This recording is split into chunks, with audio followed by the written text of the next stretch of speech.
Good morning, y'all. It's Lewis Weil. It's Monday morning, July something, 6th, I think. And just back to real life after a week of no daycare. And so back to a real schedule.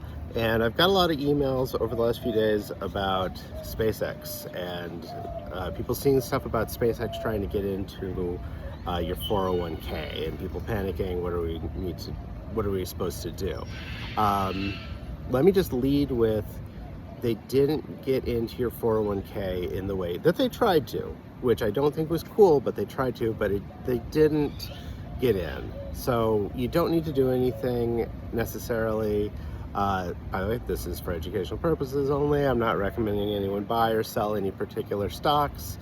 For my clients, I double-checked portfolios, and there are no portfolios that I recommend to my clients that are going to have SpaceX in them. Again, that's not a recommendation one way or the other about SpaceX. Just what was SpaceX was trying to do was to get into index funds in a way that companies haven't been able to do when they do their initial public offering. So recently, SpaceX went public, which means that they used to be a private company and now they're offering their stock on public markets. And what they were trying to get, what are called indexes. So indexes are just measurements. They're not even necessarily funds. They are collections of companies that are used as indexes to measure against stock performance. So, it might be the 500 biggest companies in America, the 500 biggest companies in Asia, the 500 biggest companies in biotech. Well, maybe not 500, but anyway, they're just baselines to measure against. They're not even necessarily funds. Someone has to then turn those into funds. So SpaceX was trying to get various indexes to add them to their indexes by changing the rules.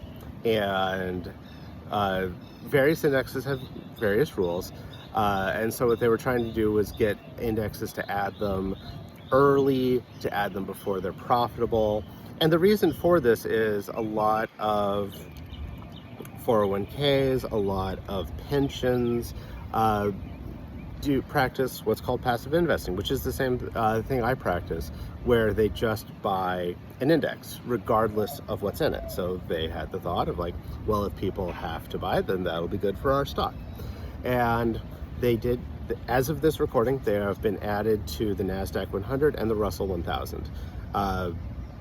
I don't know that those that they changed the rules for SpaceX. They might have just qualified based on the index's rules, but they didn't get added to the big one, which in my opinion, and I probably would prove out, is the S&P 500, the Standard & Poor's 500, which is the 500 largest companies in the United States. Based on market cap, SpaceX is a very large company now, but S&P 500 had some rules around how long the shares had to be listed, and the companies had to be profitable, of which SpaceX does not meet the requirement for, it's called seasoning, for how long the stock has been listed, and SpaceX is not profitable yet. We'll see what happens. And they tried to convince S&P 500 to change their rules. They declined, which I was very, proud of them. The problem with doing this would be, with changing the rules, would be that it would undermine trust in the indexes. The indexes are meant to be passive and not changed to meet the whims of any certain companies. They're supposed to have the same rules for everybody. So I was glad that they did not change the rules. The S&P is kind of the not the prototype, the archetype index fund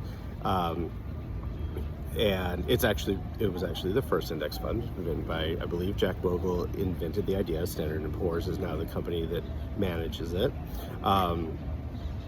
And they did not change the rules. So a lot of portfolios that I make use a fund that mirrors the S&P 500, and so a SpaceX will not be added to it.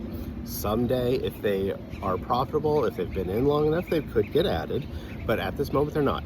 And I want to add that another reason to not be so concerned about it, the concern would be at a macro level around trust in the indexes being undermined, in my view.